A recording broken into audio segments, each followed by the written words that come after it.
All right, and we're live. I'm here with 3 objectively typed ESFPs, SEFI. You guys want to introduce yourself? How about we start with Daniel?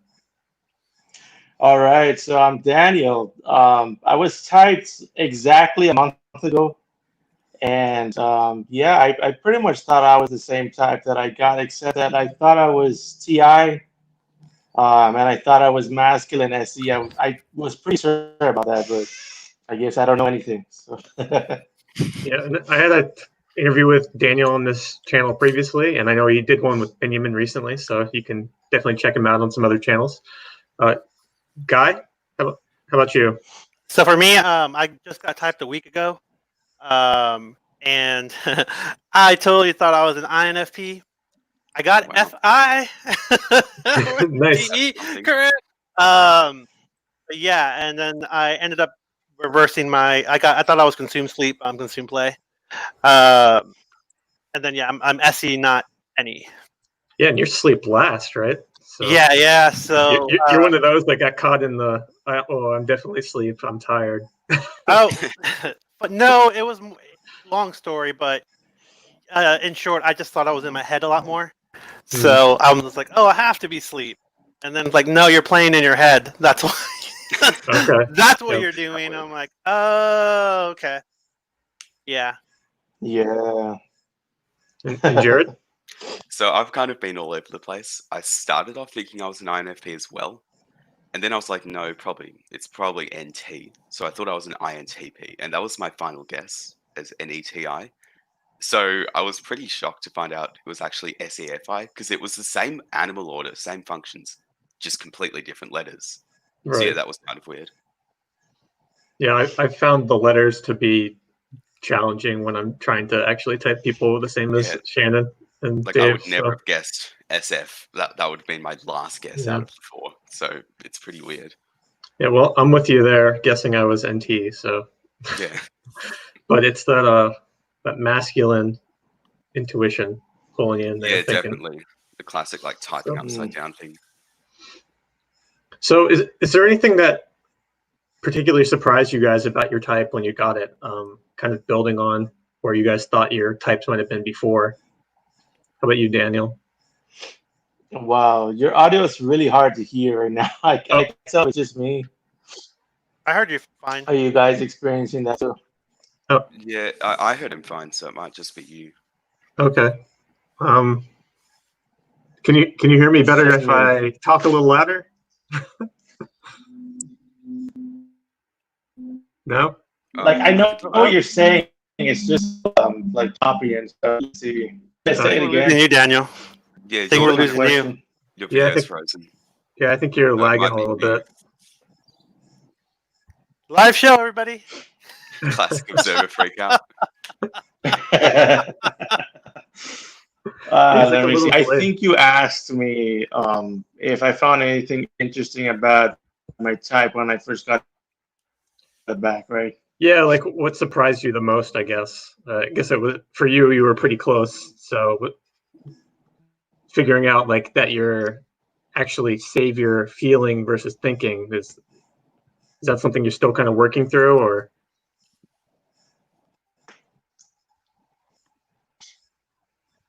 Well, maybe we should jump to that. I'm kind of still like confused about how that makes sense and all, because like I don't know, I see myself like using thinking, because of course everyone uses thinking all it's like every day, but I mean like I don't know, I tend to like very often try to NT like figure something out that's interesting to me, and I guess I could probably just explain that with the SF consume, where I just value NT, and I think that's a good use of my time. So I'm just kind of understanding it that way now, but just like in the overall effect of like what the type sounds like it would be focused on versus what I actually do focus on. It feels kind of off, but I guess that's just part of this journey. Just because you get a certain type back doesn't mean that you're necessarily gonna really look like that. Sometimes you do, sometimes you don't. So I think it's just one of those things. Mm-hmm. And Jared, you also thought you were savior thinking. Is that Yeah, and it was something for a that lot you of the kind of same be able to reasons. reframe? Yeah, so like I mean I always thought I was NT or maybe ST, just because like my interests were very like NT, very ST sort of Mm-hmm. interests. So, but I sort of reframed it and I realized, well, not really. I don't think in an NT kind of way. I don't actually even value the NT that much. I do value the NT, but it's more that I just like those fields of the NT that I'm interested in, like maths, physics, and whatever. But my mind doesn't sort of work in so much of an NT way as an actual NT would. Sort of the way I think is more like valuing things, and even though there's a lot of thinking going on, I've sort of realized it's not necessarily in a savior state. It's often in a sort of demon state because obviously thinking is a demon. So yeah, I've sort of been able to realize how I can still be SF and then do all those things. It makes more sense now. Mm-hmm. Yeah, and there's some aspect to like this the savior feeling, sort of allowing you to focus in on an area that you care about and then try and figure out your demons in that area. So I actually watched your typing videos, so I was like really seeing you being like, I like these things. Yeah, like that's what I Okay. realized when I Yeah. rewatched it. I'm just saying, oh, I like this, I like this, I like this. I'm not ever really saying why, and if I am, it's kind of just like, yeah, these are the reasons, but I like it. Mm-hmm. Yeah, you're like, I like this, so I'll figure stuff out here. But Yeah, pretty it much. seems like I'll give you the reasons once I've worked out that I've liked it. yeah. How about you guys? So you thought you were savior intuition? Yeah, just going back to what I was saying before, like just I do tend to play in my head a lot, so I'm usually always thinking up different scenarios. Like I've already done this interview multiple times with you, Rob, already in my head. Like throughout the day, as soon as Daniel told me, "Hey, Rob's going to interview us," and I'm like, oh, "Okay, cool. All right." I remember Rob a little bit from the Benjamin video, and then I just started thinking, "Cool. What kind of questions is Rob's going to ask me? Is he going to ping off with Daniel? I have no idea who the third person is going to be here with our interview. What the hell that's going to be like?" And I just start thinking in my head different scenarios. So I attributed that to being NE. And for me, I actually felt like I had a lot of tribe issues. So for me, the biggest surprise was actually coming out EP, because I was just like, what are you talking about? My whole video was about people. And turns out I ended up, what made it even funnier was just that when I got my audios back from Dave and Shannon, they were just like, oh my God, you're really, really good at double deciding. That's amazing. And I'm like, wait, what? Not only am I a double decider, but apparently I'm good at it. So that was probably the biggest shock out of everything. The SE, once I thought about it, I'm like, oh, when the way they were telling me, no, everything you're talking about makes sense. You're not really leaving the planet. I'm like, oh, okay, that makes sense. But it was really more a double decider EP. That was probably the most surprising thing. Are you able to see that in your day-to-day life now? Yeah, it makes sense now. Because a lot of the times, we'll probably get into it too in a little bit with the fear of missing information. What usually makes me worried a lot, especially with other people, is if I get the sense that they're upset for some reason, I get paranoid and I'm like, why are you upset? What's wrong? Blah, blah. And then usually I attribute it to like, oh, you're not mad at me? Okay, cool. That's good. That's all I needed to hear. Mm-hmm. And now it makes more sense. I'm like, no, I'm afraid that there's missing information. And that's why I get paranoid when I feel like somebody's mad at me for whatever reason. Not that it's a tribe issue. Okay. So that was probably the biggest wake up call. Like, oh, this makes more sense now. Kind of recalibration there. Yeah, it's really not that information. Okay. Jared, I think you thought you were a single decider as well. Is that something that you sort of recalibrated as well? And they actually said the exact same thing. They said, "Oh my God, you're so good at double deciding." I was like, "Wait, I am." But when I rewatched it, I sort of actually started to realize what they're talking about, because that's the thing. I sort of switch between self and tribe a lot, and I don't do a lot of the decider things that deciders do. There's a lot of like, whenever I think about a tribe issue or a self issue, there's a lot of sort of switching between perspectives, seeing the full range of, ideas in that case. And it was a lot harder for me to see how the single observer thing comes up, because I always thought I was a double observer. But it sort of makes more sense to me now that I actually know it's there, because I can just see it happening on a day-to-day basis. It's a lot of just obviously demon intuition, so just not really wanting to guess, but also that missing information thing. So often, if I don't know what's going to happen, I'll sort of start to freak out. And the social thing as well, like if I think someone might be angry at me or whatever, I'll often like work it up in my head to be something more than what it is. And then when I find out, oh, nothing's actually happening, it's such a relief because I finally got that missing information. So it's a very similar sort of experience to that. Okay. Well, so we're talking a little bit about the missing information here. Do you guys have like particular examples you'd like to share about any of those, or? Well, one that I thought of is again that thing. So like, as I was just saying, whenever I sort of don't know something, that really gets on my nerves. So I use the internet to, like, I abuse Google, like the poor thing. It's every 5 seconds I'm just looking something random up. Yeah. And it's often not such a good thing, because take all the coronavirus stuff, for example. I'm constantly looking up things regarding that, just random information, pulling in all the SE. And it's probably not good for me to actually be looking it up that much, because then it's sort of on my head for a lot, like I'm sort of constantly thinking about it. So that's less missing information and more just straight up SE. Another thing is that my friends know that if they want to annoy me, they can send a message to like a Facebook chat or something and then delete it before I see it, and they know that that's really going to get on my nerves just because I don't know what they send.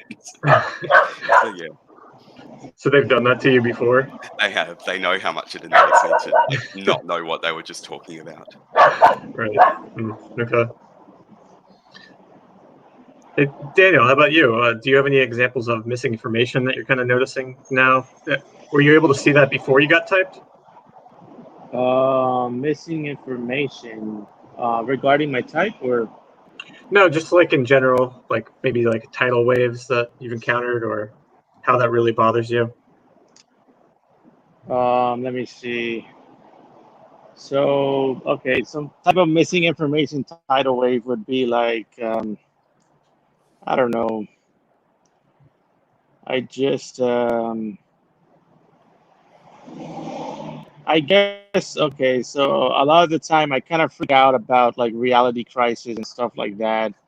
Like I realize a thing about like the way that our brain works and how that connects to like my actual like experience right now and how it's always been, and like it kind of breaks down the blocks of what I thought was reality, and that really freaks me out every time I go through like a loop of like philosophical thinking where like these realizations start trailing down into like a rabbit hole, and it makes me, I don't know, it doesn't really finish, and it feels like torture for me. But yeah, I feel like that kind of missing information or lack of being able to come to a conclusion that's more solid is what kind of like gives me a freak out.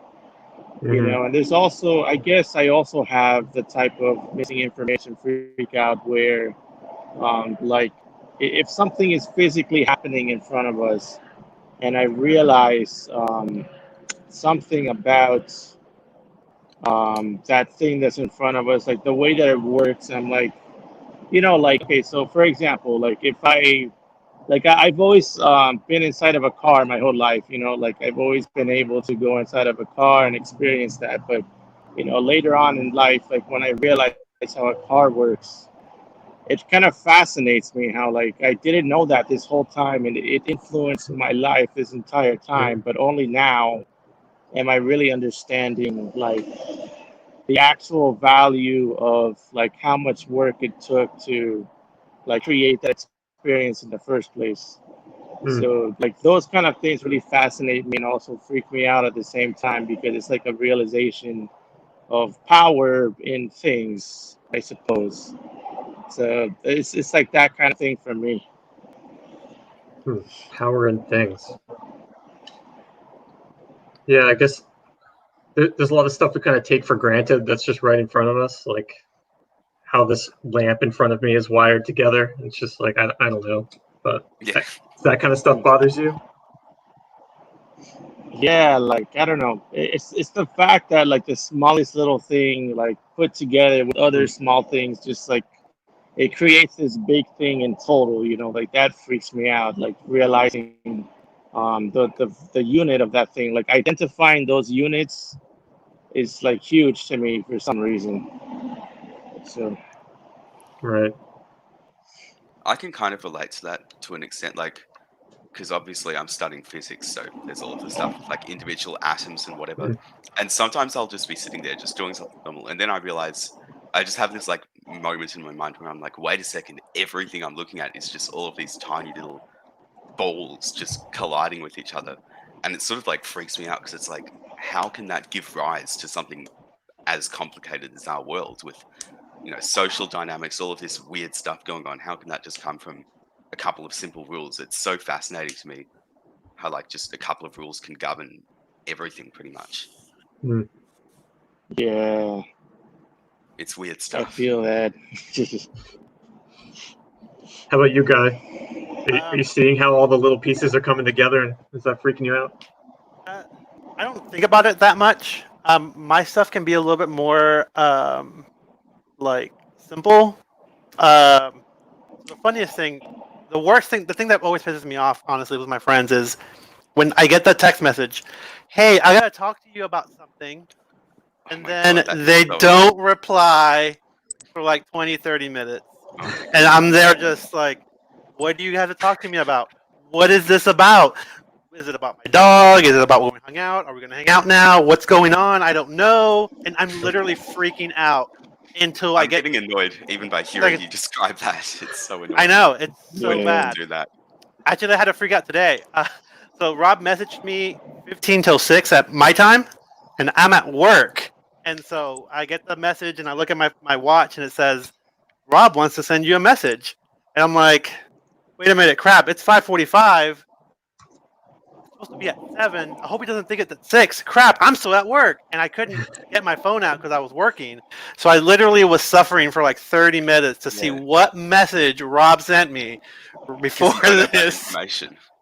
Yeah, I'm like, I need to know, but I can't look at my phone because I'm at work. Crap, I gotta get to a point where I can stop doing what I'm doing, get to the back room so I can look at my phone and find out what Rob wants to ask me.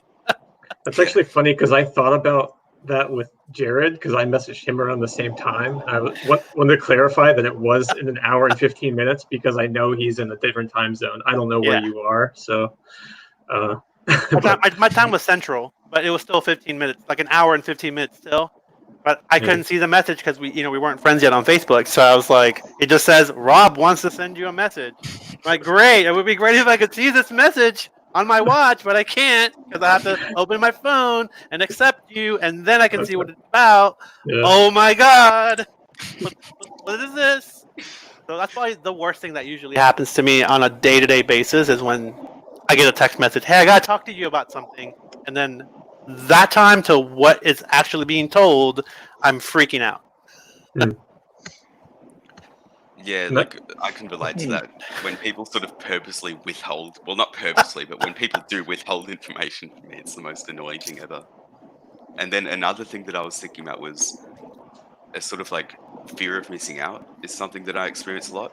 And, you can change one word and that's basically just fear of missing information because, if there's some social thing or whatever happening, I don't want to miss out on it. Not because of the social side of it, but just because I don't want to miss any information that might show up at that event or whatever it is. And that's sort of something I've experienced a lot as well. That sort of fear of missing out on something that's happening.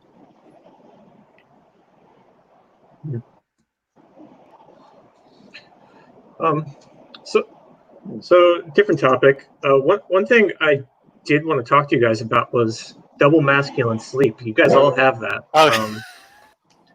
So I think SE often has like kind of this connotation with being like really present and in the moment, but with double masculine sleep, I think you can kind of get like pulled out of the moment.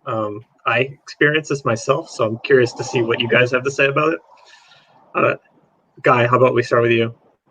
Yeah, so for me, You have it as you have sleep last as well, so yeah. I'm curious about that. So in terms of it being last, the first thing I want to definitely say is how I don't even realize that I haven't fully processed something for a very long time. Like, I'll still be hung up on certain things, probably longer than it probably should have been, compared to other people. It now makes sense. It's like, oh, I have sleep last, so I'm not processing anything that may have happened as quickly as other people are, and it's worse because it is double masculine. So I get really, really hung up on whenever something hurts my FI or NI, and I get angry.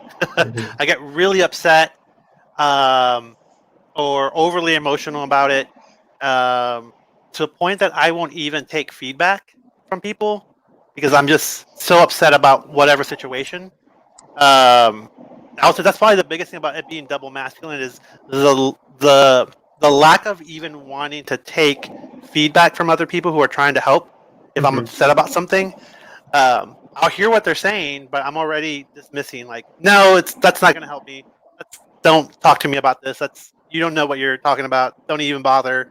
That's probably the biggest thing with it being double masculine is how non-receptive I become when I go into just masculine sleep trying to process something, and it takes forever to get through it. Yeah. Do you think with it being last that it's just less frequent that you get into that state, or?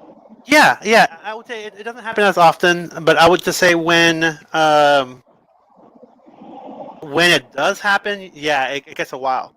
I would say the biggest thing more recently that I realized once I got my type back, I don't want to be too negative about it or anything, but like I did talk in my typing video that my dad passed away about 2.5 years ago, and like up until I realized what it was and I actually processed it in a much better way, I didn't realize just how much his death actually affected me to a point that like I actually was more emotional the last 2.5 years in general. Like, I'll watch a random story and the person's crying, then I start like tearing up and crying. When I remember 4 years ago, 5 years ago, that wouldn't have happened. And now it all makes sense. I'm like, crap, I'm sleep last. I haven't fully processed my dad passing away. Oh my god, that's crazy. It's been 2.5 years. I mean, people take different time to process everything, double deciding. But like, for me, it was just like a huge realization. I'm like, crap, I haven't processed this as much as I thought I had. So yeah, just when I get into that, like, crap, I haven't processed something, or when I go into that sleep mode, it doesn't happen often, but when it does, it takes a long time for me to get out of it, out of like fully processing something. So I think they often suggest stuff like crying routines for some. Oh yeah, I cried 2 days after I got my type.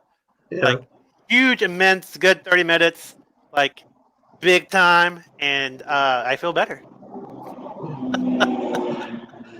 Yeah, I wasn't sure if they only recommend that for like demon feeling or what, but I guess someone with like sleep last who might not be processing those things could also probably benefit from that. So yeah, that's cool to hear from. Jared, how about you? Are you seeing your double masculine sleep? Yeah, definitely. So like what I've sort of noticed is because my animal order is consume, play, sleep with last, I sort of swap between play and sleep a lot. It's almost like double deciding, but for play and sleep. So throughout my day, I'll be sleep, play, and I'll sort of just swap between them like, they're tools or something. I can just swap one out for the other.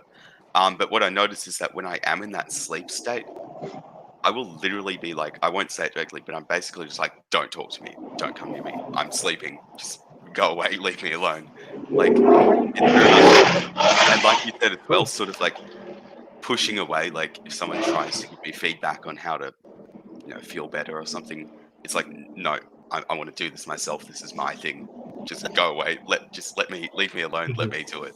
It's sort of like, and even inside my head when I'm sleeping, it's very much like non-movable. So like whenever something happens, SE or something, it often takes a lot of sleeping to sort of actually move my NI or something like that, just because it's double masculine. So like sleeping can often take a long time just because there's a lot of effort to move it. And I can also relate to that, even though I'm not sleep lost, I can still relate to often not processing things as much as I should, just because again the processing is sort of difficult. It's like double masculine, hard to actually process things and adjust that worldview and all of that. Yeah, it like takes time. You have to prioritize it over your play, which is difficult. Yeah, exactly. I think I remember a video that Shannon even talked about where whenever she would get upset, she would go on walks to try and work on her demons. And she said as she's doing it, she goes back into her play and she goes back into her saviors. And so it's tough because I see that too. Definitely. I'll go into, I'm processing something and then I just start acting out my play in my head and I'm having conversations with other people. And I'm like, well, there goes my sleep. Yeah, pretty much. Gone. What kind of stuff are you processing when you're in your sleep, Jared? Do you know? So it's basically pretty much everything. So literally, I'll sort of just think about something, just like mull it over in my head for a really long time, and I'm not really I can relate to the walk thing. Sometimes if something happens or whatever, I'll literally be like, okay, I need to go for a walk and think about this. Except I'm not even really thinking about it. It's more like I'm just sort of letting that thing, whatever it might be, just sort of sit there and just see if I can come to some conclusion about it or some sort of closure. And it's interesting because not often, but sometimes I'll kind of get like an NI realization if I do that properly. And I'll sort of realize, this is kind of what I'm able to get out of this. So like, I'll try to think of an example. And now I'm having trouble thinking of an example. I guess recently, one thing was that we sort of, in Australia, we went back into lockdown recently. And so I was kind of like, okay, I should probably process this. So I went out for a walk and I sort of just thought about it for a while.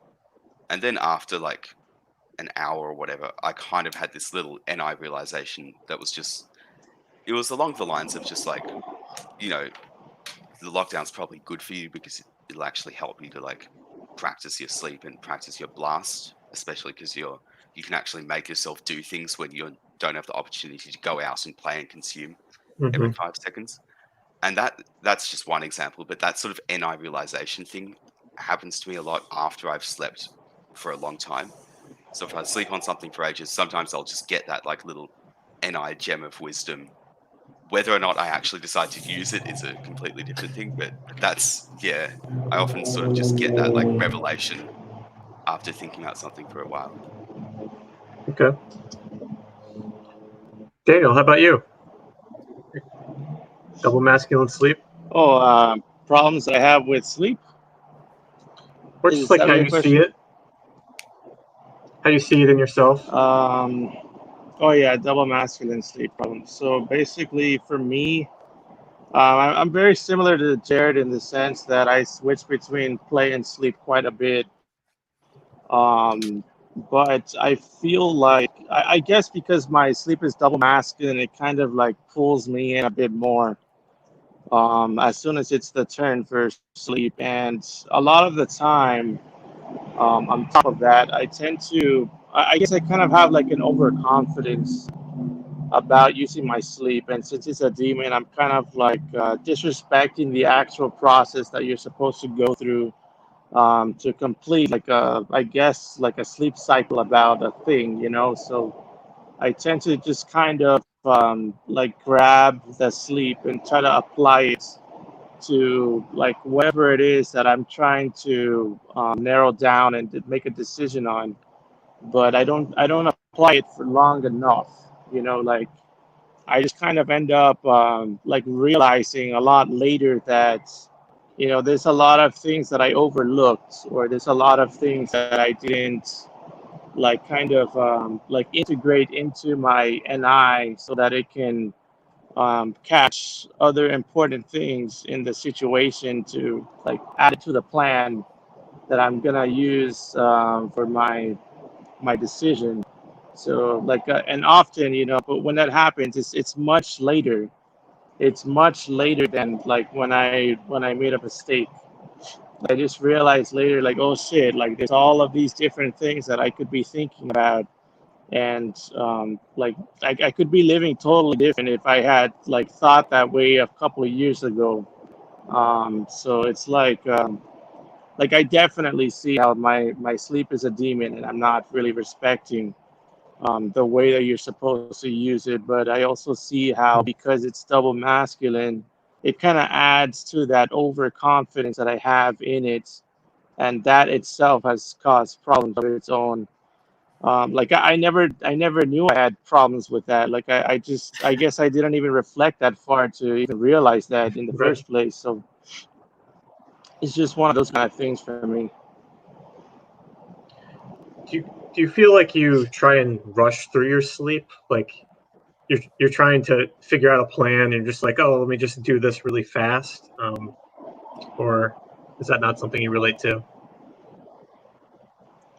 Well, for me, it's more like it's not that I'm not using my sleep, because I do. Like if I have to do something, because my sleep is double masculine, it's kind of like I use it as a tool, and I just like I grab it and I use it in that situation, and I think that I made a good plan, and I just act on that first plan that I make initially, because it feels like I fully thought about it, just because I thought about it for like 2 minutes. Mhm. So that's how I'm seeing the way that that I Right. that I use it. So yeah. I think I've seen kind of the demon NI kind of has either this overconfidence in its plan or a complete lack of confidence in the plan. It's like, oh, there's no point. We'll just improvise and figure it out. That's Or what mine does. yeah, Like or they'll we don't need a plan. We can work it out along the way. It'll be Yeah. fine. Our SE will figure it out on the fly. Even though it probably won't, but we'll cross that bridge when we get to it. That's something I say a lot. Just that exact sentence. We'll cross that bridge when we get to it. Because I don't know what the bridge is going to be. I can't be bothered planning for it or predicting it. So once we get to the bridge, then I'll deal with it. Mhm. Yeah, I'll say I'll figure it out. Don't worry, guys. We'll figure it out. Yeah. That's another thing. That's another thing I say. Just we'll work it out. It'll be fine. Yeah. So do you think that's sort of a disrespect for the planning process and like figuring out all these potential things that could go wrong, or do you just think that's like an abundance of SE, or I guess a little bit of both potentially? Yeah, I would personally say it's a lot of disrespect for just planning anything. And that kind of goes hand in hand with having Savior SE, because obviously Savior SE, Demon and I are the same thing. But for me at least, it's a lot of like I actively avoid planning things if it's going to lock me out of doing something else. So I want to keep my options open as long as humanly possible. Mhm. So, for example, if someone comes up to me and says, like, "Oh, do you want to go to this place on this day, or do you want to, I don't know, do you want to do this thing at this time?" I'm like, maybe, I might, but I also might not because I don't want to lock myself into that. I might want to do something else, and I can see how annoying that must be for everyone else because I sort of hold off decisions until the last moment, just so that if something else does pop up, I'm not locking myself out of that opportunity or that information, I guess. Do you relate to that guy not wanting to be locked out of potentially switching to something else? Yes and no. Like usually, what ends up happening with my NI is I actually do have small like plans for like the next couple hours. So actually, funny story that happened today. I actually was planning to leave work at 6, but what happened was a coworker showed up, and ended up staying till about 6:15, 6:20, and I was just getting so angry internally. I was like, I wanted to go home at 6 to get things ready, get my laptop ready, to get ready for this interview, and it's not happening because this guy's here, and I'm just getting angry because my plan had to be changed. My plan for the next hour got changed, and now I'm angry about it. Then I am like, but yeah, sometimes more so I kind of have like a mini plan in my head of like, well, this week I wanted to do this, and if somebody tries to interrupt it, that's when I'm like, no, I don't want to do that because I already had this sort of kind of idea that I wanted to do, but it wasn't that. Yeah, I'm a lot of the same way. I plan the short term, so I'll plan the next week or the next couple of steps I have to do for some projects. But then I won't plan, 5 years, 10 years ahead. I don't really have a life plan of any sort. And I think same. another thing is that that's a lot of like masculine, and I do that as well. Like if I do have a plan and something gets in the way, I get really annoyed because I don't want the plan to be, the plan's unmovable. Don't move my plan. That sort of really gets on my nerves. And when I've actually formed some sort of plan for what I want to do in the next month or 2 months or whatever, or even just some idea of what I want to happen, and then that idea gets stopped, which it almost always does, my masculine and I gets really annoyed about that. And that kind of leads to I think especially because NI is a demon, that leads to a lot of avoidance of planning at all, because you don't want your plans to be toppled. So just don't plan at all and you'll be fine. And that kind of in line with what Dave and Shan say. They often say that like, if your demon fails once, you're going to just run straight back to your saviors, and you're not going to keep on trying with your demons, even though you probably should be. Yeah, for sure. I'm trying to work through this NI stuff myself. I feel like that's like one of my biggest problems. So I'm trying to get the advice from you guys. You relate. It's even worse for us though, so to learn from it. Yeah. So we talked a good bit about NI here. What about SE? How are you guys experiencing that? But with kind of like a focus on like the tester modality, like I feel like people are still kind of confused about what tester is. So we have 4 tester guys here. Let's try and figure out what it is. Are you guys like trying things out? Are you doodlers? Like, how do you experience SE and the tester modality? So Am I asking too many questions? No, you're fine. My blast is third, so I'm cool. So for me, my best example is because I love playing video games. Usually when I'm stuck in something in a video game, I'm more willing to just be like, well, let me try this. Okay, I couldn't make this jump. What if I go around and do this? Let me try this out. Let me do this other idea. Okay, that's not working. Let me try it this way. Okay, cool. That worked. Cool, I figured it out. Like, that's usually what I end up doing, just like in video games, and I guess in life too, in work. I just kind of like meander ideas like, maybe this will work. Let me give it a shot. Okay, cool. That worked. Oh, you know what? Maybe this might get work. And so I don't always have like a real like solution. So I'm willing to just test something out and just try out different possible things that could, help me reach the solution. Okay. Yeah, I sort of say that I do like the same sort of thing. So whenever I'm learning something, or really not even necessarily learning, but just doing anything at all, what I sort of do is I'll test something out. Like I'll see if this works. But because it's that like FF sort of tester thing, it's like if I can see that it's not going to work, I sort of just like take it back and just try the next thing. So it's not like MM where they're probably just like smashing down the walls with like whatever thing that they want to do. It's more just like trying out something, seeing if there's like any resistance, if that's going to work or not, and then like sort of taking that back, trying the next thing, taking that back, trying the next thing. So like even for things like because like one thing that I'm trying to do is sort of get myself organized, and what I sort of do is like I'll try out one method of being organized. So getting things done, the system, or using like some specific software. I'll see if that works, and then I'll just try something else, and I'll sort of try different things until I find one that seems to work well, and I'll sort of stick with that then. Yeah, I really liked what you said there about like testing to see if there's any resistance. I feel like that's a really good way to describe it, because you're not pushing against things as Yeah, you exactly. might if you were like double masculine, but it's similar It's to more like seeing if it's going kinesthetic, to where push it's just against like, you. yeah, yeah. Daniel, how about you? Tester modality? Do you see that in yourself?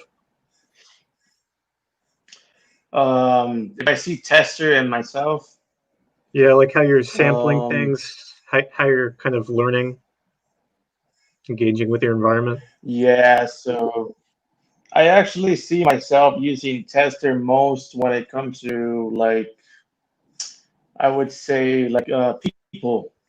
Like I noticed that like if I first meet a new person, I'm just kind of a little bit like trying to find out more about them first. I don't really like push any buttons. I Hmm. don't really like do stuff that is going to make it a little harder for me to like go through a comfortable process of learning more about them and how that relates to like what I might be able to um, like do with them. So I notice I do test a lot with that. When it comes to like food and stuff like that, I would say I'm not exactly a tester. I just kind of like I just kind of find out based on what I already know about like other foods, like which one I probably will like, and I just kind of stick with that. And I kind of wonder if it has to do with the fact that I'm actually double feminine play, so maybe that's why I'm a little more tested with people than like when it comes to like food or anything like that. I don't know what that has to do with it. I also see myself using tester with um, hmm, I guess I kind of do it with like possibilities and stuff that I'm thinking about, like NT things, and I think that that kind of made me think I was NE at some point, just from like being a little bit tester with NI. Yeah. So stuff like that. I mean, I actually don't really feel as though tester is my first one, but I suppose maybe if it's so strong that it might be like unconsciously done. So it might just be one of those things. Yeah, well, technically you're split on your first animal, right? So you're not tester savior, double savior like me. But what about like guessing if you will like something? So you said like you kind of base it off of the foods that you've tried before. But what if it's like an experience you've never had before, like knowing whether you would enjoy like rowing a boat or something if you've never like done any kind of thing like that? Is that, do you feel like uncomfortable guessing in that situation whether you'd like it or not That if you haven't done depends. anything similar? Yeah, that totally depends on, like I said, if I think that I like it, then I'm probably gonna go into it as if it's something I've always wanted to do, or I don't know how to explain that. Like I kind of Mm. already make up my mind before I do it, and if I did, then I don't really need to do that tester thing. I just go all out. But if I didn't do that, then I do get a little bit of like a I probably won't even want to do it honestly. Yeah. I I don't like being pushed into doing things that I wasn't planning to do. Just because like I don't know, I just feel like Yeah, it I'm so going to not want to be there in the middle of it. right, there's this idea of like you don't want to just plunge into things with it. I think you kind of want to be able to sample it. So if like someone says like, hey, do you want to go on like a week long like rowing expedition with me, it'd be like, maybe we can like go for like a weekend trip first. Yeah, Something like I can that. relate to that. It's a lot of like Yeah. not wanting to be locked into something that I decide to do, like wanting to be able to, if I don't like it, just retreat and try something else instead of just going full in. Yeah, and you were kind of talking about that a little bit with the Demon and I too, but I think there's something to tester where it's kind of like, well, I want to like take some Try small everything out. steps Yeah, here first before and build up this concept, yeah, and definitely. understanding of it before. And I can sort of relate to also what you were saying about like not like knowing whether or not you'll like something. Like if you ask me, do you like some random activity that I've never tried, I'll probably still have an answer for you. And the funny thing is, even if I say that I won't like it, I probably would like it if I actually did it. Mhm. And that's something that happens to me a lot. I'll sort of think like, oh, I don't really want to do this thing. It's going to be terrible and not fun. But then when I actually do it, I'm like, oh, that wasn't too bad. That was actually pretty fun. I'll do Yeah. that again someday. That's something that I've noticed that happens a lot to me. Like I'll sort of build something up in my head and then realize that in reality, it's actually not like that at all. Yeah, I really relate to that in terms of like going to parties and stuff.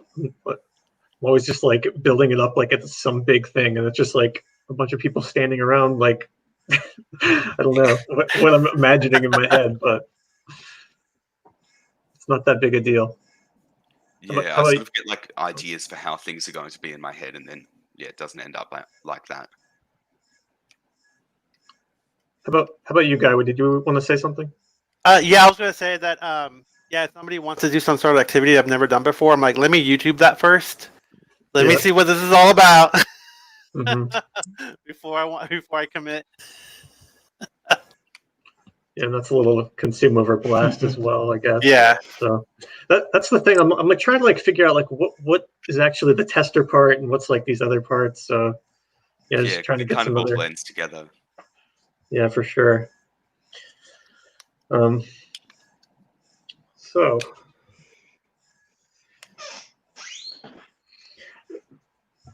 So after getting your types, did you guys like see any overlap between like maybe what you thought thinking was in objective personality, or maybe like typology in general versus like masculine intuition, just like making like a strong guess or something like that, and like really understanding a concept deeply? Is there any sort of relationship that you saw there? I think I Sure. definitely did. So the first thing was that obviously I thought I was NETI, and what I sort of realized is that feminine sensory looks a lot like NE. It is still SE, but it acts like NE in a lot of ways, and masculine FI acts a lot like TI in some ways, but it's still FI. So I think that's kind of one reason why I saw NETI when it was actually SEFI, just because of those modalities sort of making it seem a different way.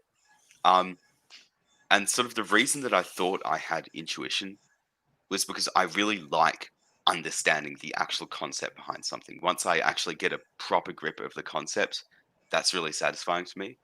But that's real, like in reality, that's actually just sort of masculine NI working its way up from the bottom. When I finally get through that function stack to the bottom, actually get a proper understanding of something, that's what's really satisfying. And then the other thing is that realizing that I was actually F and not T. I think a lot of that was because masculine FI, and they said this in my typing audios as well, masculine FI doesn't really have a huge range of emotions that it expresses or even experiences. So it can sort of look a lot like thinking in that way. And the other thing is that I do sort of do a lot of thinking, but like I said before, it's in a sort of demon state. So when I am thinking, it's often more in an anxiety kind of way. So it's like what I've sort of noticed is it's a lot of like, what if? Oh, what if this happens? What if this happens? What if this happens? What if, what if something goes wrong? It's a lot of that sort of like, demon and anxiety, like guessing these possibilities of things that could go wrong and sort of getting freaked out by them.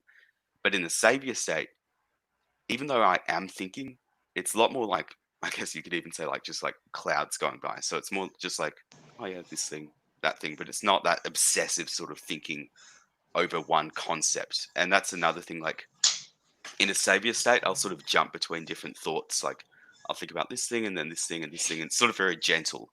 But in a demon state, I'll sort of get stuck on one thought and sort of go at that thought over and over again and sort of not be able to move on from it, sort of like resolve it. I'll just be stuck on that one idea, I guess that one concept for a long time. Yeah, that's interesting with the masculine FI. The range of emotions, I guess, kind of give that idea of being a little detached potentially, which I guess some people associate with thinking a little bit. So yeah, especially like masculine TI. can even seem kind of cold, I think, at times, which is sort of a thinking stereotype.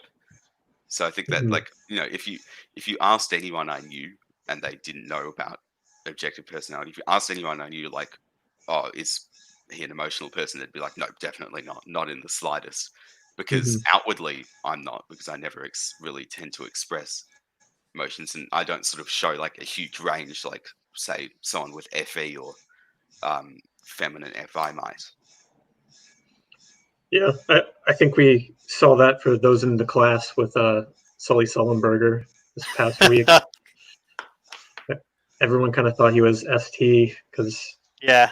he was very much like that. So Yeah. Daniel, do you have any thoughts on how you might have been seeing thinking instead of what the functions that you were typed with? Like how, Yes. So, maybe how like I like said masculine. earlier, I actually, what was it?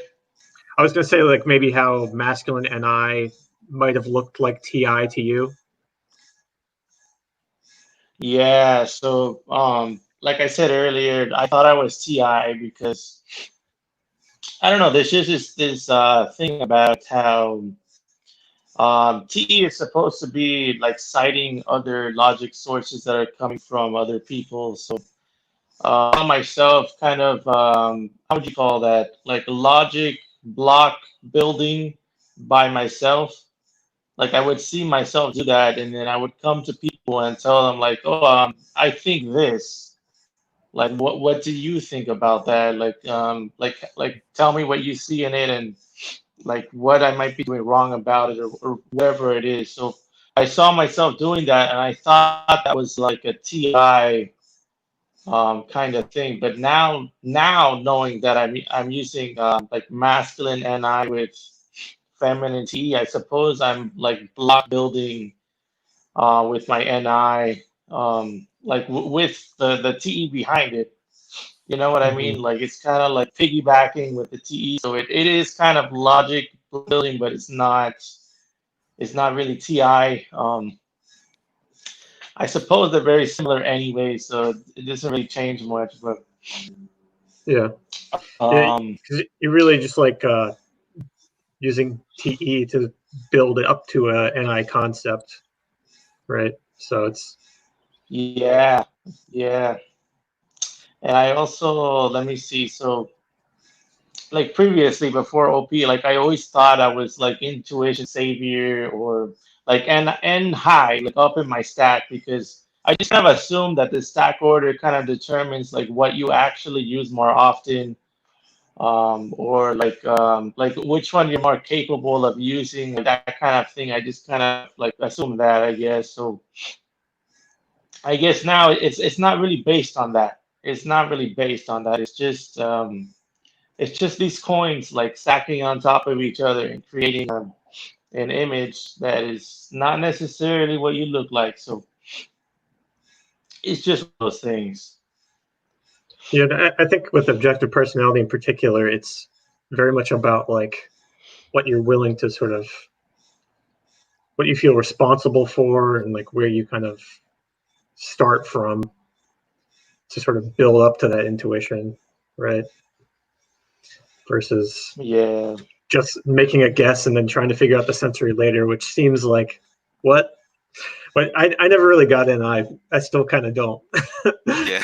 Just like Yeah. Savior and I'm just like just make a guess and then you just I like don't, find the I stuff. don't understand how Like, Savior NI works. Like, do they just? I don't know. I actually don't know. Like, do they just like, predict things and then see if yeah. it's true? I'm like It's trying strange. to plan out my day and I can't even do that. So, Yeah, but and like that's another thing. Oh, go on. I was just going to say, it just seems like they're willing to stand on the belief that this plan will work, and they're willing to defend it to the extent that I'm just like not willing to, like that's kind of Yeah. where I'm seeing that real stark difference between what they're willing to do and what I'm willing to do.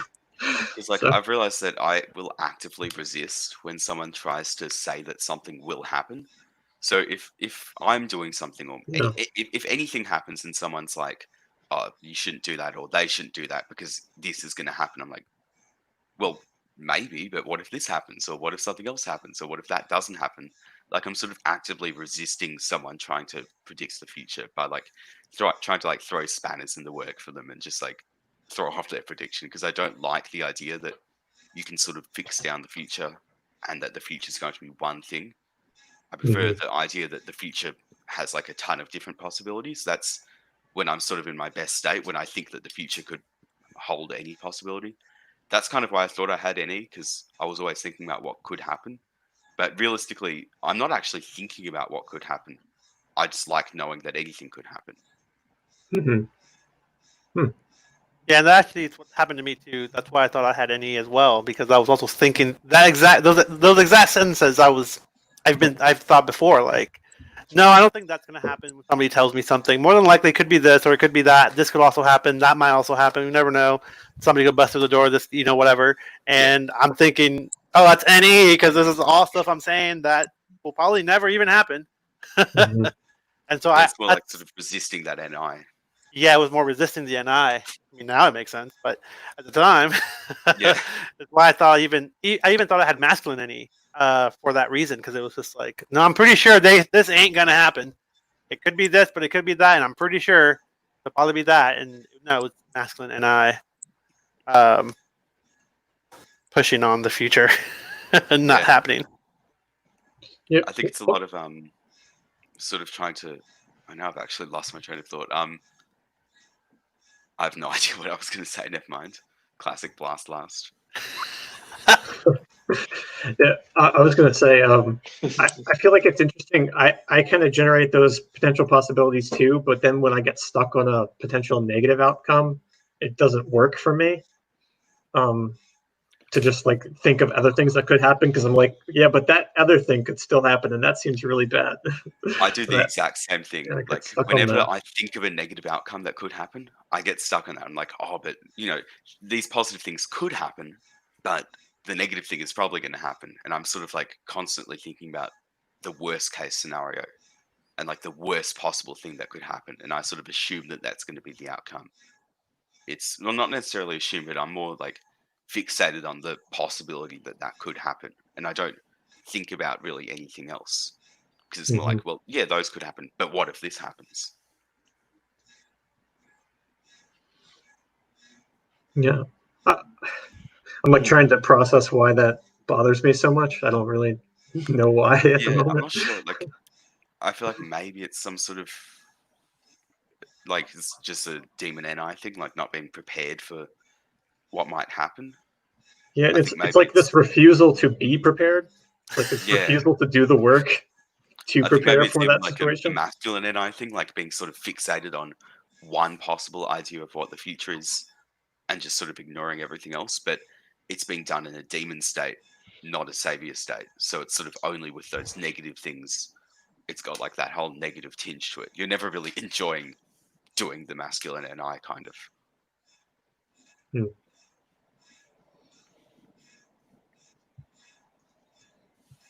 Daniel, did you want to jump in with anything there, or?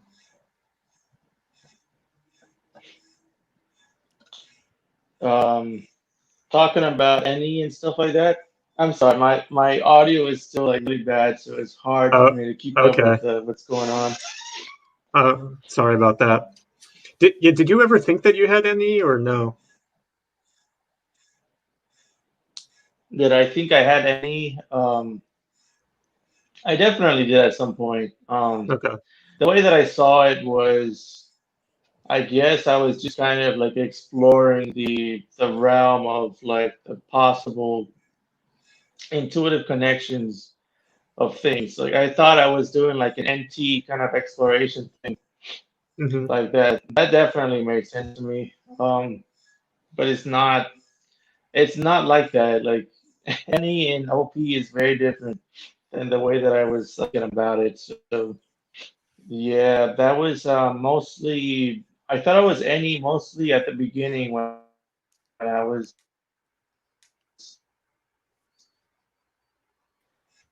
still learning about MBTI. That was INTP. Um, Okay. but then I started looking at like what TE actually was and what NI actually was, and then I was like, oh, okay, well, I guess I was an INTJ at that point, and I just kind of stuck with that for a long time until I discovered OP. So Yeah. yeah, that was my little NE phase there. I thought I was an INTP. Yeah, I was sort of similar because I was interested in MBTI before I learned about objective personality, and the definitions in MBTI are obviously very different and sort of very all over the place. And I definitely thought I was NE there, just because SE's description in MBTI is a lot of like doing stuff in the physical world, wanting like to see and taste or whatever new things. And I guess that's kind of the case, but in objective personality, it's a lot more just wanting to gather in facts and information. And that's definitely what I do. And I think that's why I thought I wasn't SE in MBTI, just because in MBTI, it's not so much about facts and information, it's more just about physical experiences, which I do like, but that's sort of not as descriptive as the objective personality definition. Yeah. There's a lot of this like just it's very much seems like they describe it as like masculine SE, like pushing on stuff. Yeah, definitely. Which a lot of feminine SE people would be like, not really. Yeah, exactly. All four of us. Like, I couldn't relate to those like Myers-Briggs definitions because they just didn't seem right. So I thought I was NE because I'm gathering in information, and that's kind of what NE is in MBTI, but realistically, it's not. Are there physical type activities you guys do like? Like, do you play like instruments, even stuff like that? I guess you mentioned video games. That's kind of like a little small bit of. Yeah, and actually, I think the kind of bouncing off a little bit more off of play energy as well. Shannon talked about how like I'm actually comfortable going to work, looking at text messages, talking to people, moving things around in my job, then coming home, playing video games, doing this and that, and she was just like, everything you're doing is all in the physical world. It's all, none of that is leaving the planet in any way. So, yeah, I just didn't even realize that I was even doing it, and that I'm actually comfortable doing it. Because I usually prefer to just come straight home after work, but I'm still doing activities in the sensory world. Did you say what your job was? Yeah, I work for GameStop, so I'm a store manager. Okay. Yeah, I'm a store manager at GameStop, so yeah, video games is my life, professionally and unprofessionally. Okay, cool. Yeah, I actually worked at a GameStop in high school. I'm sorry. How about you, Jared? So yeah, I do play the piano, so that's kind of one SE sort of thing I do. I don't do any sports anymore. I used to, and I was so terrible at them that like I just gave up. I guess that's like the FSE kind of thing, just not good at sports. But I do like also hiking or just walking in general is another thing that I like doing. But yeah, like, and then video games, I like playing video games as well. But basically, Guy said, everything's in the physical world. There's not really any meditation, or I guess who knows what NEs do, but like, there's not really any not physical. Not what we do. I feel like I'm asking you guys for the sensory. What specific sports? What specific games are you guys playing? So I play a lot of World of Warcraft. Is sort of like the main game that I'm playing right now, and also Red Dead Redemption 2 is another one that I've sort of started to get into. What about like multiplayer stuff? Or, well, I guess WoW is sort of multiplayer. WoW is multiplayer. I don't actually like sort of first-person shooter games that much, just because I'm not very good at them. And even the ones that I am good at, it's just not sort of my thing. I prefer more like sort of like role-playing games or adventures or like whatever, that sort of stuff.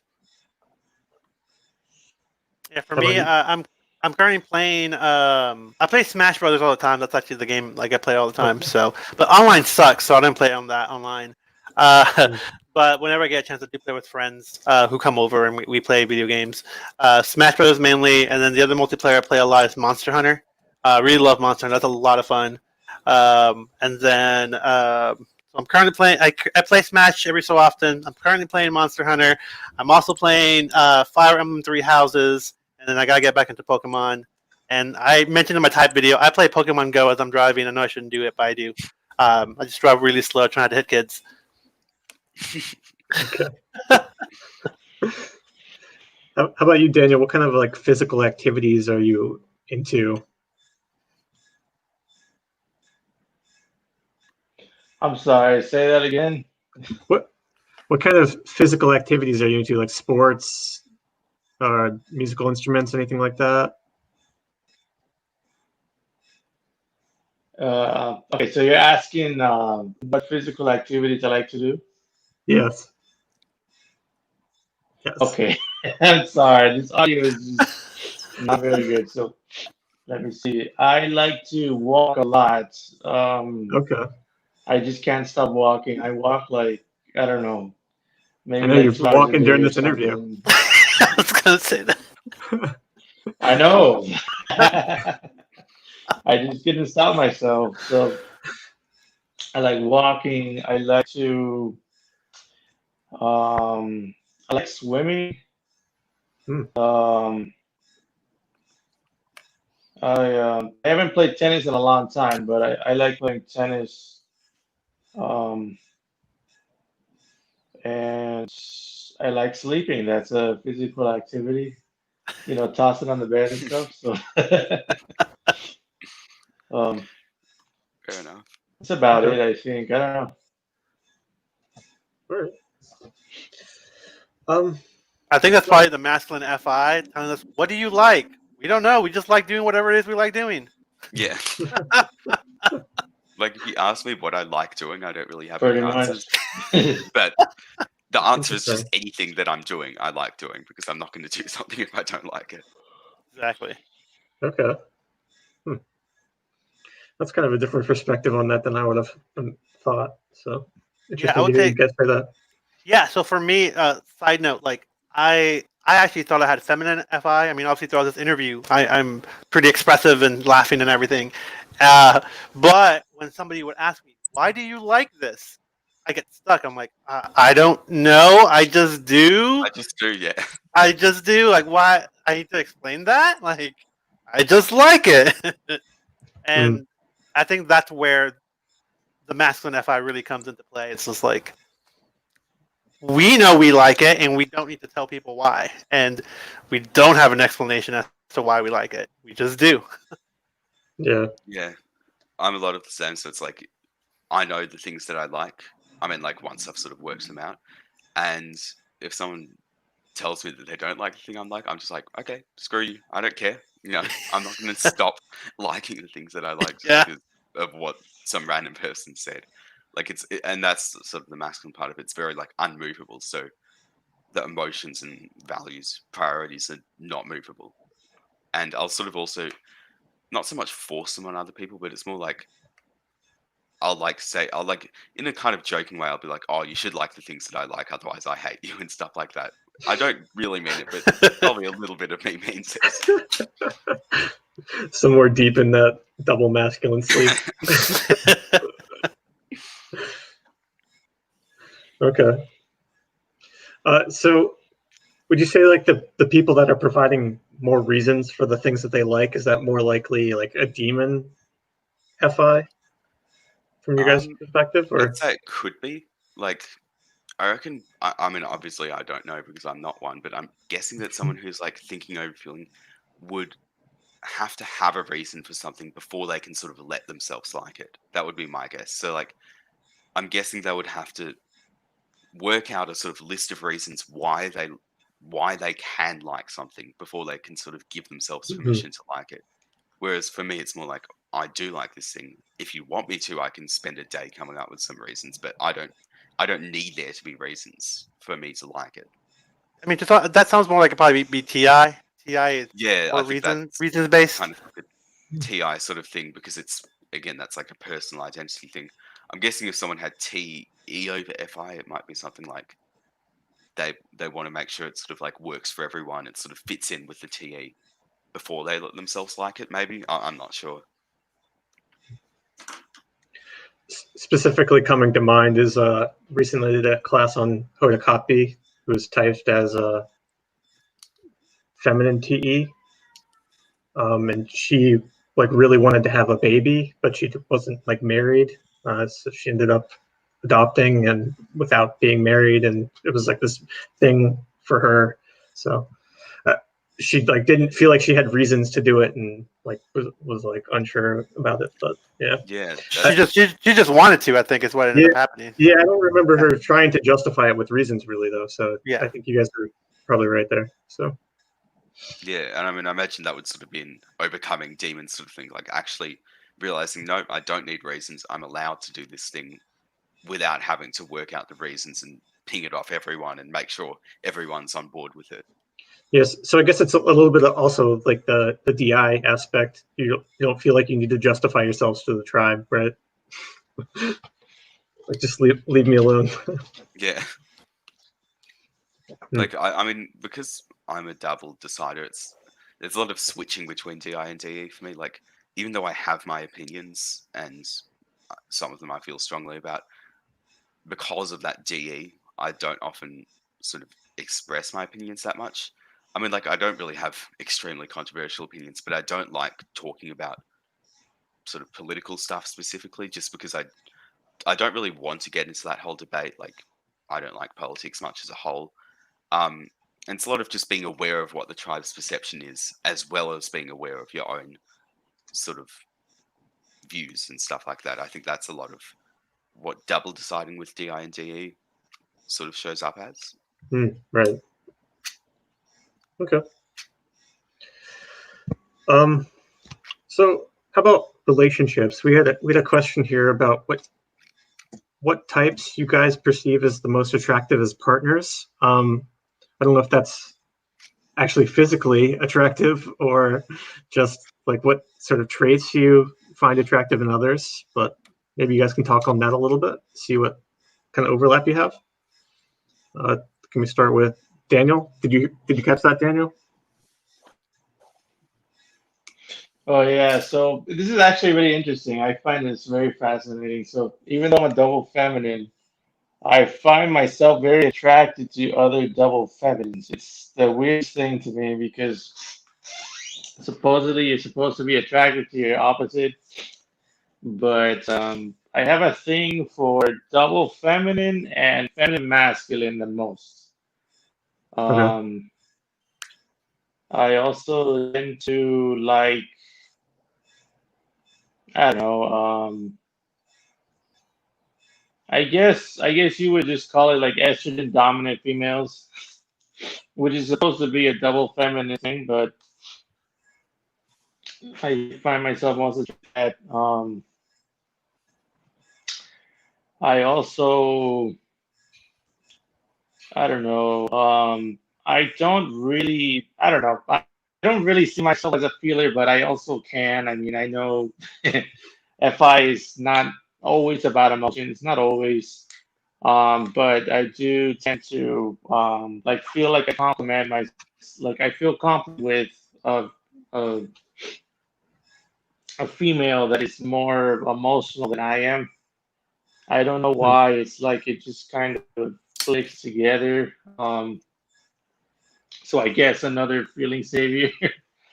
So that's just kind of what I found so far. Like I have dated thinker women, and it's very very different. It's like I find myself feeling like they don't really speak my language, I guess, even though I do talk about things a lot. And when I do, I find that they're not as fascinated by it as I am. Like they're not really freaking out about it. Like it's so interesting and so bizarre and so like new or exciting, you know. But I guess because another feeling savior is gonna be excited by thinking things too, that kind of ends up working out like that. Yeah, that's mostly what I found so far. Okay. How about you, Guy? This is kind of a tough one. I mean, because I've been with my husband for 11 years. So, Okay. my answer is whatever type he is. Yeah. That So, works. which we don't know. And I'm just letting him have his own journey with it and figure out his type, and hopefully eventually he'll get typed. Okay. The guess right now would probably be possibly lead organizer, lead DE with him, but not 100% sure on it. But At least playing that role in your relationship. at least in play, yes, at least in playing that role, he organizes better than I do, and possible double decider as well. But I can see him going tribe over self first, and I like that just in terms of double deciding. I do like that we're both not like strung up about people. So whenever I have a problem about anything, he can relate in one way, shape, or form, even if he's the lead organizer, because it's still about information. And that I find great. Great in terms of conversation because there's some understanding, but there's still differences that I still find him really attractive. But and you're asking the masculine FI what we like again, so it's a little hard. But yeah, I would say as of right now, that's what I found attractive. At least somebody who has not the exact same like problems that I really have, but him able to relate to in some similarities, but still be different enough to be attractive. I guess would be the best one I can give. Would you say that he's like very receptive to the things that you're kind of consuming and therefore bringing to him, or? Yeah. Well, for me, I think it's like we both. I guess what's the double deciding? We both are able to care that we each have our own interests. He's into certain things that I'm not. That I didn't really get into until I met him, and vice versa. And that was really great because I got to learn new things that I've never thought I would even be interested in. And same thing for him. But we were able also to we both brought different things to the table as well. Because I can definitely say one thing I didn't like in past relationships was being in a relationship with somebody that was way too similar, somebody who also liked anime and video games and everything. Because every time I wanted to show them something new, they're like, "Oh, I already watched this or I already played that," and I just felt like, "Great! So what am I bringing to the table?" So being able to be different enough from each other was probably I find attractive. Okay. Jared? So it's sort of hard for me to answer this because like I haven't actually been in any relationships. But I can definitely say that like for at least the people I like to sort of be around, it's probably one thing is DE over DI because like it's often nice to sort of be around people who aren't, and this sounds really hypocritical, but who aren't sort of more self-focused, even though that's obviously something that I do. And then also it's someone that gives you a reminder to think that way, right? Yeah, exactly. I could say organizers as well. I don't know, because like I have a tendency, like, because I know a lot of people who are like lead OI. I have a tendency to get kind of annoyed by them just because they want to organize everything. But at the same time, like, I can also see the benefits of that. I can say that a lot of the people I'm really good friends with, at least, are actually similar types to me. I'd say that, like, I know a few people who I would say probably ESFPs or ESTPs. Like, I'd say that some one of my best friends at least is probably an ESTP, I would say. And then like another one of my best friends is probably maybe an ENFP.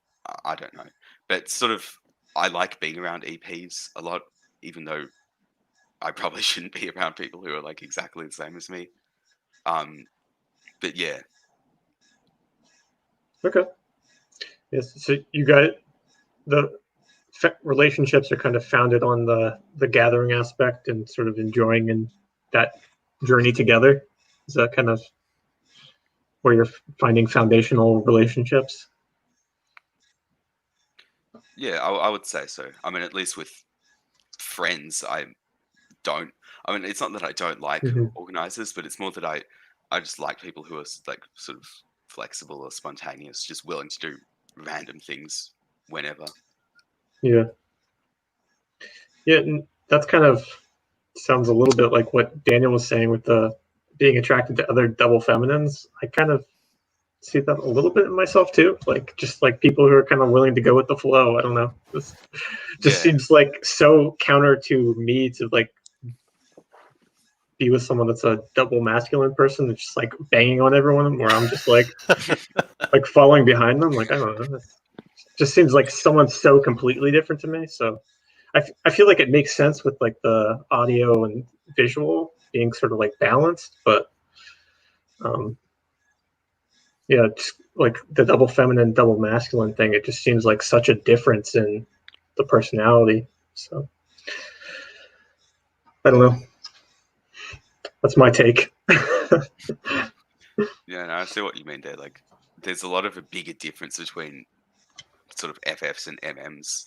It's like a huge difference, obviously, as opposed to like an audio and a visual who are different in terms of the modalities, but similar in terms of like how pushy or whatever they are. So I had noted here about the Enneagram. I don't know if you guys have looked into that at all. I'm kind of curious, like if you're very similar types in this system, but like have you looked into the Enneagram at all? Like what types you might be in that system? So, I mean, I can say that I've looked at Enneagram a bit. I'm actually going to look it up now because I think I will remember what type I was. Enneagram. Okay. I think I don't know which one. I haven't really looked too much into it, but I think I'm either a 7. I think it was 7, 5, or 3. Those were the 3 that kind of came up relatively high on the test. Okay. I think 7 was the one that I kind of decided on, maybe.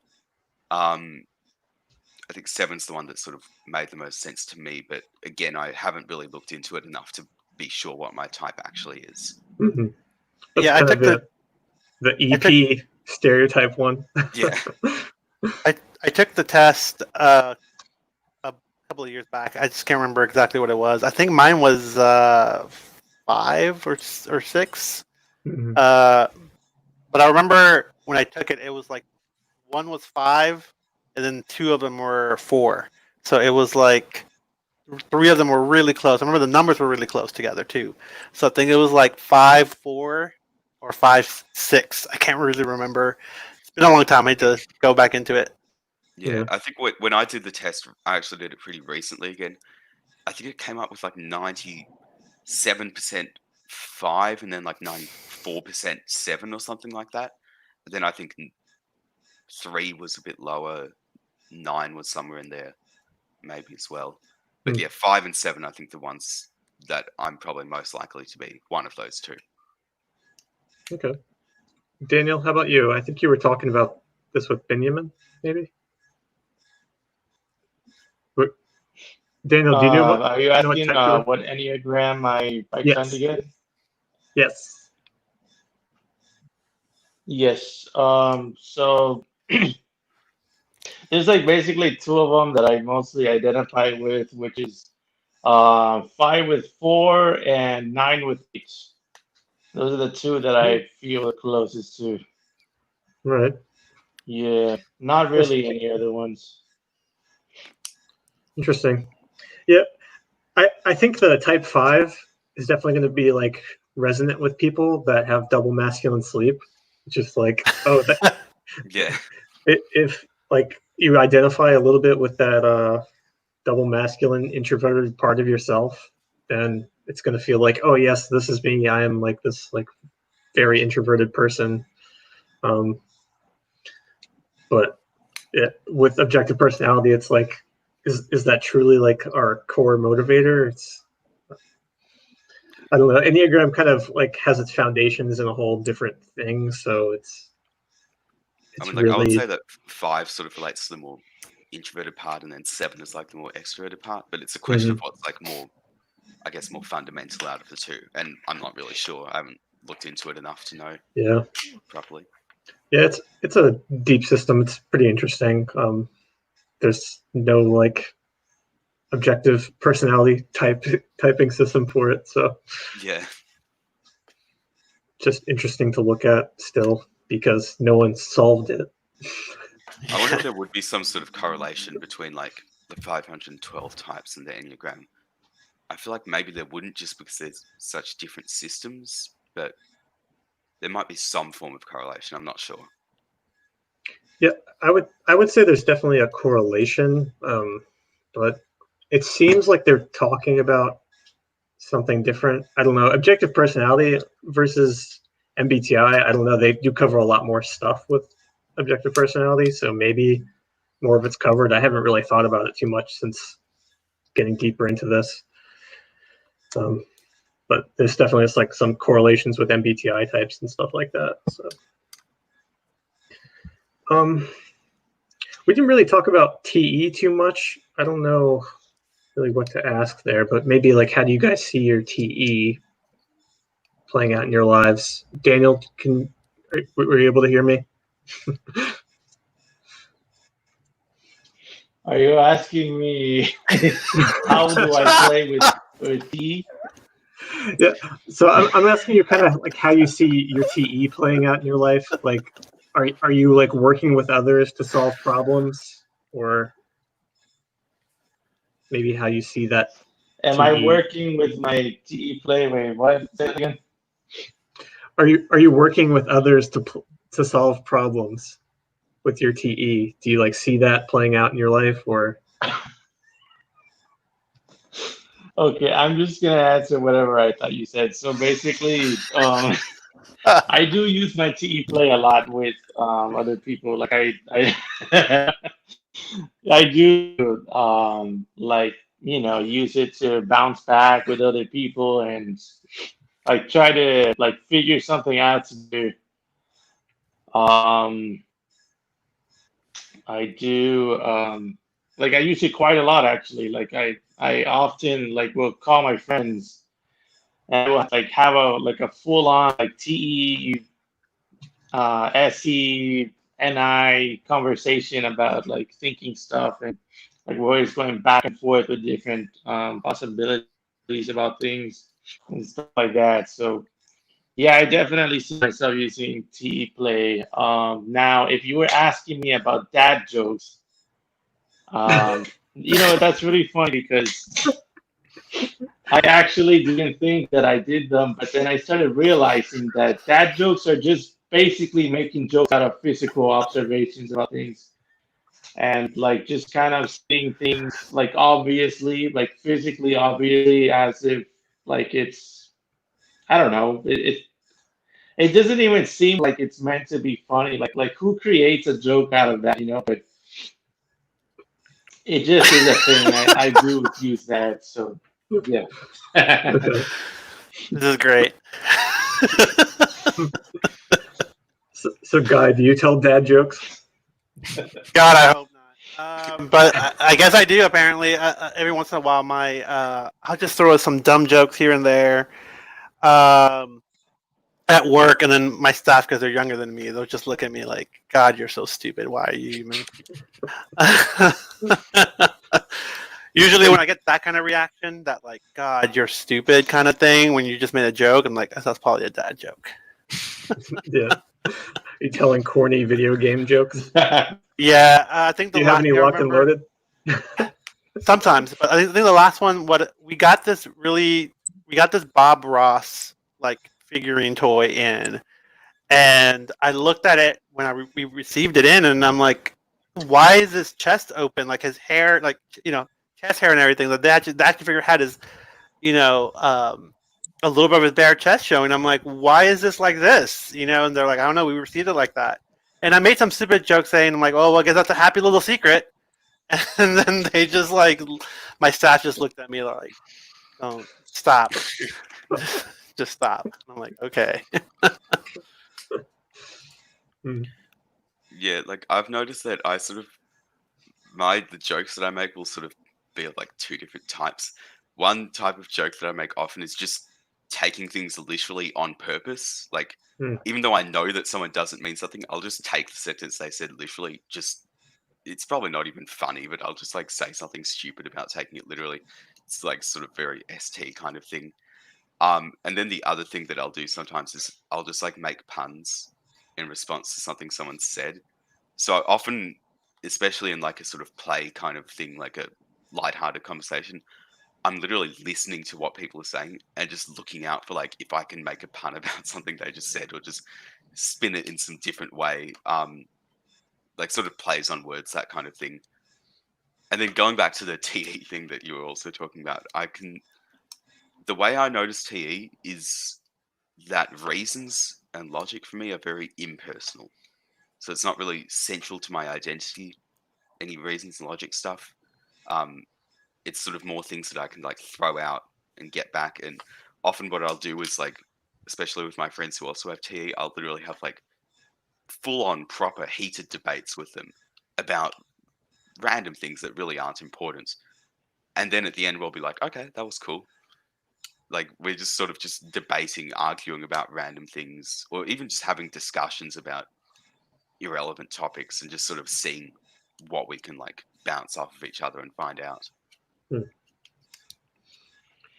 What about like actually trying to do something productive? Sounds like you're not really trying to reach it. that came off more insulting than I meant for well, it to be. productive things aren't exactly my strong No, you suit. didn't. I am last, remember, we don't do productive things here. Okay, yeah. But when I No do productive tea, just unproductive tea.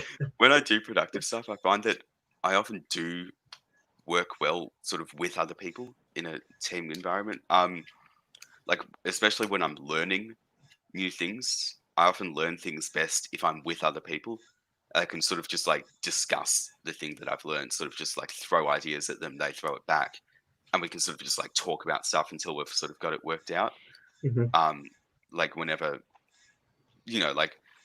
I'm studying, I'll often want to be with other people because then I can sort of just like be like, oh, what do you think about this? What do you think about this? Do you reckon this is right? And then we can sort of just like talk about it and both sort of know more than we did at the start. So I think TE shows up a lot when I'm trying to learn things. Yeah, it's mostly a learning thing for me. Yeah, so like study groups, you like those? Yeah, definitely. Like I don't study well on my own just because I'll sort of get stuck on something and not really be able to actually get through with it. But if I'm with someone else, then I know that they'll probably know more about it than I do. So they can sort of help me with the things that I get stuck on. I can help them with the things they get stuck on. And it sort of just like moves a lot more easily that way. So that's kind of how I see TE in myself a lot. How about you, God? Do you relate to the idea of like enjoying something like a study group or just like working through problems as a team? Yeah, I think especially with my work, there are times when we have to go to different stores to help out for whatever reason, and a lot of times when we have to move a fixture or move something, we do have to like brainstorm and figure out, okay, what's going to go here, what's going to look good, that sort of thing. And so I usually like talking to them like, hey, where should we put this fixture? Where should we move this thing to? Why do you think we should? Because do you think that's going to work for customers? Is that? And that's usually how I enjoy like pinging with the tribe, is just asking questions, like Jared said, to try and figure out the best solution for things. And the cool thing about it being feminine, it's we're more receptive to those reasonings. Like, oh, they said they want to move it here because of this. Oh, okay, yeah, I see that. That makes sense. Cool, let's do that. and we become more receptive with the tribe when we work in groups like that. Cool. Yeah. So yeah, I think we covered most of you guys' types. Daniel, I think you had something you wanted to talk about. I don't know if because of your connection it's going to be difficult. You had like a theory you've been working on.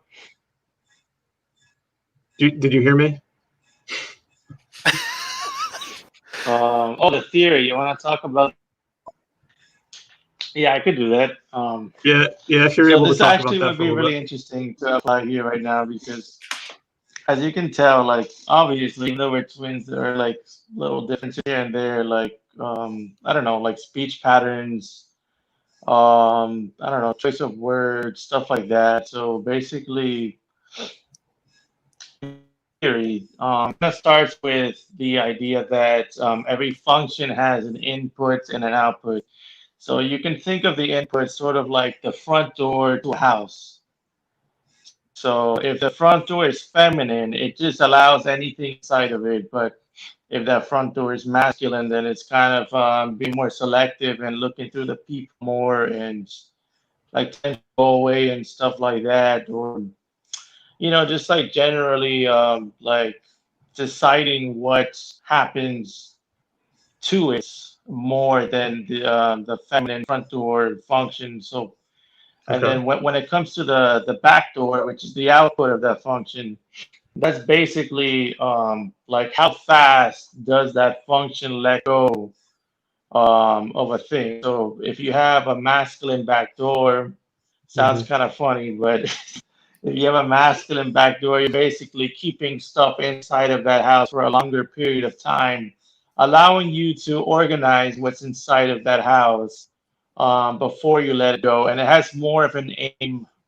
It has more of an aim when it finally lets go from that output. So if you have like a masculine output for, I don't know, your sleep or something, you're going to finally want to share what you learned during your sleep process a lot more than someone that has like feminine output inside of their sleep somewhere. So alongside that, like when you determine the sexuals, which by the way, you should end up arriving to like a function. Okay, how do I say this? Now it's my blast is finally hitting me. Like you should have a double masculine function, a masculine feminine function, a feminine masculine function, and a double feminine function based on this theory. So that will end up creating the learning modalities in that way. And in addition to that, you should also see that the axes in your stack are also going to be opposite on the sexuals, like it already is. So if you have a double masculine first function, your fourth function is going to be double feminine. If your second function is masculine feminine, then your third one is going to be feminine masculine. So it should follow that. And then on top of that, so now you're going to end up seeing the learning modalities applying to those sexual. So if it's double masculine using kinesthetic for that function, double feminine tester, masculine feminine audio, and feminine masculine visual. So and then now on top of that theory, you're also going to end up seeing that the double masculine function is kind of like another savior. It's kind of like another savior. Why is that? Well, that's because you're ending up being so like you're putting so much effort into being masculine on the front door and then masculine on the back door that you're ending up seeing a lot of that function.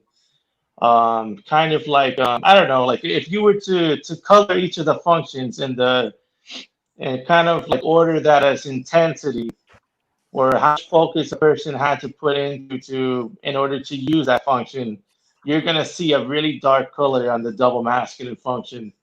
So I myself, I think I, based on this theory, I would be a double feminine SE, and that kind of explains why I tend not to be very SE clear because I'm being very like like I'm letting stuff come into my SE and then I'm throwing it out of the house immediately, and I don't have time to really like respect like putting it all together and create a map that is very SE clear to provide to other people, because I'm just kind of testing it out. You see, it's like tester SE. So, and then I would be using kinesthetic NI, because that is the opposite of SE, and that would explain why like I'm so NI heavy a lot of the time when I explain things, because I'm being very masculine with the front door and the back door, so I'm delivering a very NI concentrated explanation, and that's why you see that. I actually ended up typing Jared based on this theory, and what I got for him was, I think I got for you visual SE Yeah, it was with visual SE, kinesthetic FI. kinesthetic FI. Yeah, that's right. And that Yes. sort of makes sense to me because my FI. And You got yeah, it. so that makes for a lot of differences there. And in addition to that, like that would also make me double masculine outputs on my blast. So that means that I basically that's like if you say that like if I'm a chicken and I create eggs, my eggs are always gonna be intuition and thinking. Like I'm trying to provide to the world an NT thing. So, but for Jared, he would have his eggs are SC and FI. So he provides like a consume focus SF thing into the world. And that kind of changes like the way that I don't know, that like the kind of things that you expect that person of that type to actually end up doing and stuff like that. So and stuff like that. So I don't know. What do you think about that theory? I mean, that's interesting. I didn't quite catch what you said correlates with the eggs. What correlates with the eggs? The blast. he was talking about like how his blast is how a chicken lays an egg and brings it out into the world. But so he said his eggs are going to be NT and Jared's eggs are going to be SF. So was like the modality of some function determining what makes the eggs? I missed that. Oh yeah. So what makes the eggs? Geez, I'm so unclear when I explain things. But I think I just missed what makes it. the eggs is basically the output. So the masculine outputs are what's creating that. So basically, like I said, when you have masculine output, you're keeping the stuff that comes into that function inside the house for a long period of time. Mm-hmm. And so before you let it out, and not only not only that, but you're also letting it out with a specific aim in a specific intention. Like you're trying to direct it somewhere. So it's coming out with a little bit more of a, like you actually cooked that on purpose and you wanted to feed it to somebody, like it has more responsibility, or like, I don't know a good word for that. More focus on trying to deliver that thing to the world. Like it's kind of like your job subconsciously, like you're trying to do that. So yeah, that's basically what you'll be looking at, the animal that has the double masculine output. And so this theory is one of your NT eggs. Yeah. I don't know what color they are. Maybe they change seasonally. And so you're going to talk about this more on your channel, right? You have a YouTube channel you're talking about this on? Say that again. You have a YouTube channel where you're talking about this theory, right? Oh yeah. Yes. So my YouTube channel is vibrational intelligence. So far I have like 2 videos on like a coin series that I'm making. That series should be about 10 videos in total. And I know there's only 9 coins, but I don't know. To me, there's some coins that actually overlap and are useful. So I just included that there. And I also plan to incorporate videos on theories just like this one. I actually haven't gotten around to making a video on this theory, even though I said I would. But I will release it soon. I don't know. I'm last. I need it to be perfect before I release it, or it needs to be enough. Like I need to record it in a way where I feel like you're gonna understand what I'm saying, because otherwise I don't feel like there's actually a blast. I feel like it's more like you tried to shoot with your gun, but nothing came out. It didn't work. So I think. yeah, I mean, I think I get it. I'll do that soon. I think I get it. I guess one of the things I would question, and we don't have to go into it too much now, is just like whether the audio and kinesthetic, like learning stuff, ties into it or not. Because I just like don't know if I really see how a single function can be that way, but it's certainly interesting. So, Yeah. Jared, Guy, do you guys have things that you're interested in promoting? Your GameStop store? Oh, not really. I made a YouTube channel like a decade ago. It's just Guy Linares. You guys can probably find it, maybe. I don't know. It's like 2 videos on there from like 4 or 5 years ago. I don't know if I'm going to make content on it. I still have low blast and low planning, so as of right now, I don't have any content on it on there. But I mean, anybody invites me to any other interviews, I'll be there. So check me out eventually. Cool. All right. Someone else has got to plan it. Somebody has got to plan it for me. Yeah. Jared, how about you? Anything going on? I do sort of have like one YouTube channel for objective personality stuff, and I did make one video about Savior SE. Oh yeah, I saw that. I forgot. Yeah, I'm not sure if I'm actually going to do anything else with that. I'm thinking I might do something about Demon and I in a bit once I actually understand Demon and I a bit more.